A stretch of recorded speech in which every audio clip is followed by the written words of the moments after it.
வணக்கம். இப்போ நம்ம பார்க்கக்கூடிய தோப்பு வந்து ஒரு 3.5 ஏக்கர் தோப்பை வந்து சென்டரில் 15 அடி பாதை போட்டு பிரிக்கிறாங்க. 21 சென்டாக பிரிக்கிறாங்க, எழுதி கொடுக்குற மாதிரி. இந்த இடம் வந்து கன்னியாகுமரி மாவட்டம் சுசீந்திரத்துக்கு அடுத்த ஈத்தநாடு பக்கத்தில் வடக்கு தாமரைக்குளம் அந்த இடத்துல இருக்குது. இன்னொரு பாதை பறக்கை வழியாகவும் நம்ம இந்த இடத்துக்கு வரலாம். இந்த இடம் வந்து ஒரு அழகான இடம், ரயில்வேக்கு பக்கத்தில் இருக்குது. இதில் பாருங்கள், ஒரு 15 அடி பாதை வச்சு நம்ம மண் வச்சுருக்காங்க. 15 அடி பாதை வச்சு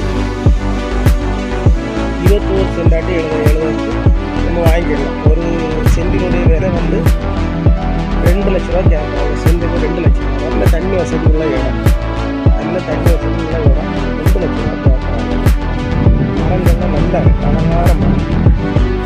மரங்கள்லாம் அழகான மரம், நல்ல மரம். மின்சார வசதிகள் கம்பல்ட்டாக மின்சார வசதிகள் இருக்குது. அதை மின்சார வசதி இந்த பாதையில் ஏற்பாடு பண்ணி தந்துடுவாங்க. 21 சென்டாட்டு கொடுக்குறாங்க. நமக்கு எவ்வளோ வேணுமோ 21 சென்ட் வாங்கிடலாம். ஒரு சென்டினுடைய விலை வந்து 2 லட்சம் ரூபா. இடத்த பாருங்கள், பார்த்து பிடிச்சதான் நம்ம நம்பருக்கு கான்டாக்ட் பண்ணுங்கள். நம்ம சேனலில் பிடிச்சவங்க மறக்காமல் சப்ஸ்கிரைப் பண்ணுங்கள், லைக் பண்ணுங்கள், ஷேர் பண்ணுங்கள். குறைஞ்ச பட்ஜெட் எடுக்கும். பாதை வந்து 15 அடி, தார் ரோட்டில் இருந்து 15 அடி பாதையில் இந்த தோப்பு அமைக்கிறாங்க. பார்த்துக்கிட்டு நம்ம நம்பருக்கு கான்டாக்ட் பண்ணுங்கள். நம்ம ஓனர்கிட்ட கூப்பிட்டு போய் உங்களுக்கு கொஞ்சம் குறைச்சி பேசி வாங்கி தரலாம். ஒரு அழகான தோப்பு, நல்ல இடம், தண்ணி வசதிகள்லாம் செழிப்பாக இருக்குது. அழகான ஒரு இடம். பார்த்துக்கிட்டு நம்ம நம்பருக்கு கால் பண்ணுங்கள். நம்ம ஓனர்கிட்ட கூப்பிட்டு போய் குறைச்சி பேசி வாங்கிக்கலாம். எல்லாரும் வளமும் வளர்ச்சி பெறணும்.